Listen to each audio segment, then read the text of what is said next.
जय श्री राम भाई सभी को। कैसे हो आप सब? आशा करता हूँ आप सब ठीक होंगे। स्वागत है आपका एक और नई वीडियो में।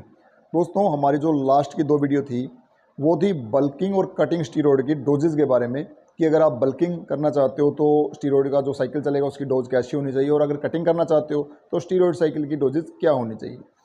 आज इस वीडियो में मैं बात करूंगा स्टीरॉयड के साइड इफ़ेक्ट के बारे में, क्योंकि मेरे पास कुछ भाइयों के मैसेज आए थे कि सर आपने स्टीरॉयड के बारे में डोजेस भी बता दी और बेनिफिट्स वगैरह भी बता दिए, लेकिन आज इसकी डिटेलिंग से साइड इफ़ेक्ट और बता दीजिए कि अगर हम यूज़ करते हैं तो उसका क्या क्या साइड इफ़ेक्ट हो सकता है।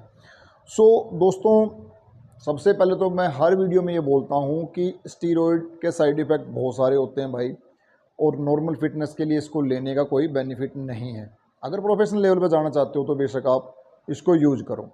दोस्तों, स्टीरॉयड का जो पहला साइड इफ़ेक्ट है वो है एक्ने। बड़ा कॉमन सा साइड इफ़ेक्ट है, लगभग हर स्टीरॉयड कोई भी आप यूज़ करो ये प्रॉब्लम बहुत सारे बच्चों में देखी जाती है, और बोलते भी हैं कि सर हमें एक्ने की प्रॉब्लम स्टार्ट हो जाती है। और ये एक कॉमन सी प्रॉब्लम है। जब भी आप स्टीरॉयड का साइकिल चलाओगे ना तो ये प्रॉब्लम नॉर्मली लगभग हर किसी के साथ में ये प्रॉब्लम फेस होती है। उसके बाद दोस्तों, जो नेक्स्ट इसका साइड इफ़ेक्ट है वो है मूड स्विंग। मूड स्विंग से ये मतलब है कि कई बार आप देखोगे कि जिम में जो भाई स्टीरॉयड का साइकिल चला रहा है ना, क्या तो नॉर्मल लग रहा हो लेकिन एकदम से बहुत ज़्यादा अग्रेसिव हो जाएगा, एकदम से बहुत ज़्यादा गुस्सा आएगा। तो ये जो मूड स्विंग है, कभी गुस्सा आना, कभी एकदम से नॉर्मल रहना, कभी कोई चीज़ करने का मन करना, कभी एकदम से उसका नहीं करने का मन करना, तो ये मूड स्विंग की जो प्रॉब्लम है ये भी स्टीरॉयड का एक साइड इफ़ेक्ट होता है। उसके बाद है दोस्तों लीवर। सबसे बड़ी जो प्रॉब्लम आती है वो आती है लीवर में। स्टीरॉयड की सबसे ज़्यादा दिक्कत लीवर में ही आती है। जब आप बहुत ज़्यादा मात्रा में स्टीरॉयड यूज करते हो, या फिर पीसीटी नहीं करवाते हो, या फिर आपको डोजेज का ठीक से पता नहीं है, तो लीवर के लिए बहुत ज़्यादा हार्मफुल होता है, और ये आपके लीवर को बिल्कुल डैमेज कर सकता है भाई। तो अगर आप स्टीरॉयड यूज करना चाहते हो ना तो भाई किसी अच्छे, जिसको नॉलेज हो ना, उससे ही आप पूछें। पहली बात तो यूज ही ना करें, लेकिन अगर फिर भी यूज करना चाहो ना तो जिसको अच्छे से नॉलेज हो उसकी गाइडेंस में चले, और प्रॉपर पीसीटी भी कराए ताकि इसके साइड इफेक्ट से हम बच सके। उसके बाद दोस्तों, इसका हार्ट के लिए बहुत ज़्यादा हार्मफुल होता है। हार्ट के लिए हार्मफुल इसलिए होता है क्योंकि हार्ट के लिए अगर आपका हाई बीपी रहता है ना तो सबसे ज़्यादा दिक्कत हार्ट को होती है। और जैसे मैंने बताया कि मूड स्विंग में एकदम से एग्रेसिव होना, बीपी बहुत ज़्यादा बढ़ जाना, ये दिक्कत हार्ट के लिए बहुत ज़्यादा हार्मफुल रहती है, और ये हार्ट के लिए इसी वजह से स्टीरॉयड बहुत ज़्यादा हार्मफुल होता है। और दूसरा, कई स्टीरॉयड ऐसे होते हैं जिनकी वजह से हमारे ब्लड में क्लोटिंग बनना स्टार्ट हो जाती हैं, जिसकी वजह से भी हार्ट को ठीक से ब्लड सर्कुलेट नहीं हो पाता है। उसकी वजह से भी हार्ट के लिए बहुत ज़्यादा दिक्कत आ सकती है। उसके बाद है जो अगला साइड इफेक्ट दोस्तों, वो है मैंस बूब्स। जो लड़के स्टीरॉयड को यूज करते हैं, बहुत सारे लड़कों में प्रॉब्लम देखी गई है कि उनकी जो चेस्ट है वो लड़कियों जैसी बन जाती है, मैन बूब्स की प्रॉब्लम स्टार्ट हो जाती है। तो और जो लड़कियां स्टीरॉयड को यूज करती हैं उनकी जो चेस्ट ब्रेस्ट है वो बिल्कुल श्रिंक हो जाएगी, लड़कों जैसी हो जाएगी। उसके बाद है दोस्तों, एक और इसका मेजर साइड इफेक्ट है, वो है स्पर्म काउंट को कम कर देना, बहुत लो कर देता है ये। अगर आप ज़्यादा मात्रा में यूज कर रहे हो ना भाई, और आपको डोजेज का भी नहीं पता, ना पीसीटी करवा रहे हो, तो स्पर्म काउंट को बहुत लो कर देगा, और आगे चलकर आपको बच्चे पैदा करने में बहुत ज़्यादा दिक्कत आएगी। उसके बाद दोस्तों, लिबिडो की प्रॉब्लम। लिबिडो के बारे में बहुत कम भाई जानते होंगे।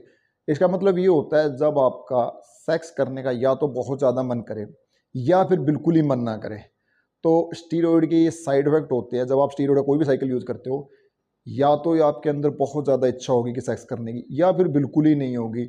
और मोस्टली क्या होता है, ज़्यादातर जब आप स्टीरॉयड के साइकिल पे चलते हो ना, उस टाइम आपके अंदर बहुत ज़्यादा इच्छा होती है सेक्स करने की, क्योंकि ऑलरेडी आपका टेस्टोस्टेरोन बहुत ज़्यादा बूस्ट रहता है।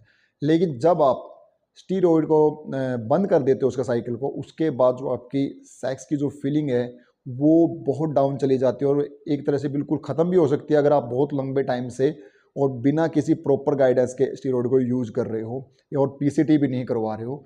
तो जब आप स्टीरॉयड छोड़ोगे ना उसके बाद भाई बहुत दिक्कत आएगी आपको सेक्स के मामले में।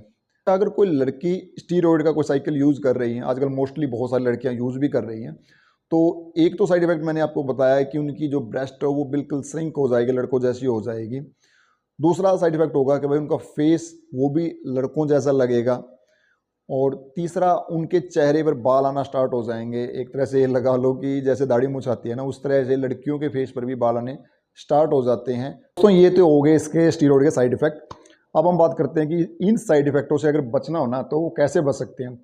सबसे पहले तो भाई मैं हर वीडियो में देखो एक बात बोलता हूँ, वो आज भी क्लियर कर दूँ कि स्टीरॉयड के साइड इफ़ेक्ट तो कुछ न कुछ तो होंगे ही, या वो कम हो या ज़्यादा हो, वो डिपेंड करता है आपकी पीसीटी के भी ऊपर भी, और आपकी डोजेज़ के ऊपर भी, और आपके जिससे मतलब पूछ के आप स्टीरॉयड यूज़ कर रहे हो उसकी नॉलेज के ऊपर भी बहुत कुछ डिपेंड करता है कि आप किस तरह से स्टीरॉयड को यूज़ कर रहे हो।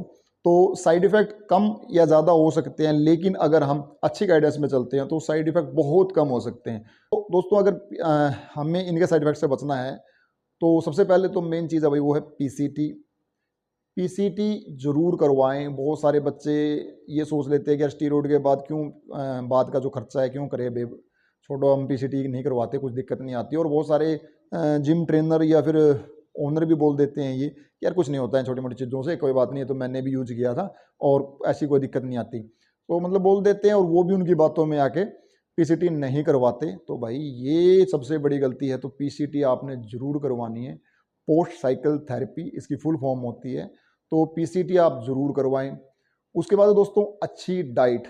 अगर आप स्टीरॉयड चला रहे हो ना तो स्टीरॉयड के साथ में भाई डाइट भी अच्छी रखो। सिर्फ और सिर्फ स्टीरॉयड के ऊपर डिपेंड नहीं रहना। अगर आपकी डाइट अच्छी होगी ना तो आपकी बॉडी में मिनरल्स विटामिन्स वगैरह की कमी नहीं होगी, और जब आप स्टीरॉयड का साइकिल बंद करोगे ना उसके बाद आपकी बॉडी अच्छे से ग्रो करेगी। तो आपकी डाइट में वेजिटेबल, फ्रूट्स, नट्स, सीड्स ये ज़रूर रखें अगर आप स्टीरॉयड साइकिल पे चल रहे हो। उसके बाद दोस्तों, वाटर इनटेक अच्छी रखना। बहुत सारे भाई ये गलती करते हैं कि वो अच्छी मात्रा में पानी नहीं पीते। पर डे आपको 4 से 5 लीटर पानी ज़रूर पीना है। उसके बाद दोस्तों, ओवरडोज से बचना। अगर आप स्टीरॉयड यूज ही करना चाहते हो ना तो भाई ओवरडोज से ज़रूर बचे। अच्छी गाइडेंस में चले, जिसको प्रॉपर नॉलेज हो ना उसकी गाइडेंस में चले, और ओवरडोज से बचे, किसी दूसरे को देख के ना चले। और ना ये सोचे कि अगर मैं ज़्यादा डोज दूंगा तो मेरा बॉडी ज़्यादा एकदम से ग्रो करेगी। नहीं, वो एकदम से ग्रो तो नहीं करेगी, लेकिन साइड इफ़ेक्ट एकदम से ज़रूर आ जाएंगे भाई। तो ओवरडोज नहीं लेनी। जो इसकी प्रॉपर डोज होती है ना स्टीरॉयड की, उसी डोज में चले, और पूरा साइकिल होने के बाद भाई अपनी पीसीटी ज़रूर करवाएं। उसके बाद दोस्तों, अगर आपका स्टीरॉयड साइकिल चल रहा है तो आप लॉन्ग वॉकिंग ज़रूर करें। ये बोला जाता है कि पर डे अगर हम स्वस्थ रहना चाहते हैं तो आपको पर डे कम से कम 10,000 स्टेप जरूर चलना चाहिए। लेकिन हो सकता है आज का जो लाइफस्टाइल है उसमें इतने स्टेप नहीं चल सकते, तो कोशिश करो मैक्सिमम से मैक्सिमम जितना हो सके आपका 4,000, 5,000, 10,000 जो भी आपसे हो सके लॉन्ग वॉकिंग करें। और अगर आप स्टीरॉयड साइकिल पे चल ही रहे हो तो जिस दिन आपका रेस्ट टाइम होगा, मान लीजिए आप संडे को वर्कआउट नहीं कर रहे हो, तो उस दिन कार्डियो या रनिंग वगैरह ज़रूर करें, ताकि जिस भी बॉडी पार्ट में आपके ब्लड अच्छे से नहीं पहुंच पा रहा है तो वो कार्डियो के थ्रू पूरा ब्लड उसमें अच्छे से सर्कुलेट हो सके, ताकि आपकी बॉडी की जो फंक्शनिंग है वो ठीक रहे। क्योंकि स्टीरॉयड के साइड इफ़ेक्ट होते हैं कि ब्लड क्लोटिंग होना स्टार्ट हो जाती है। तो इन चीज़ों का भी आपने ध्यान रखना है। और एक और सबसे ख़ास बात है कि स्टीरॉयड का अगर साइकिल चला रहे हो या फिर स्टीरॉयड का साइकिल अभी अभी ख़त्म हुआ है तो भाई टाइम टू टाइम अपनी हेल्थ चेकअप ज़रूर करवाए, ताकि अगर कोई प्रॉब्लम हो तो उसका पहले से ही पता चल जाए और टाइम पे उसका इलाज हो सके। सो दोस्तों, ये थी प्रॉपर नॉलेज स्टीरॉयड के साइड इफ़ेक्ट और उससे बचने के तरीके के बारे में। अगर फिर भी किसी भाई को कोई बहम रह गया हो या कोई डाउट क्लियर करना हो तो भाई कमेंट करके पूछ सकता है। और अगर वीडियो पसंद आई तो भी वीडियो को लाइक कर देना, शेयर कर देना, और साथ में चैनल को भी सब्सक्राइब कर देना। मिलते हैं जल्दी एक और नई वीडियो के साथ में, तब तक के लिए थैंक यू दोस्तों।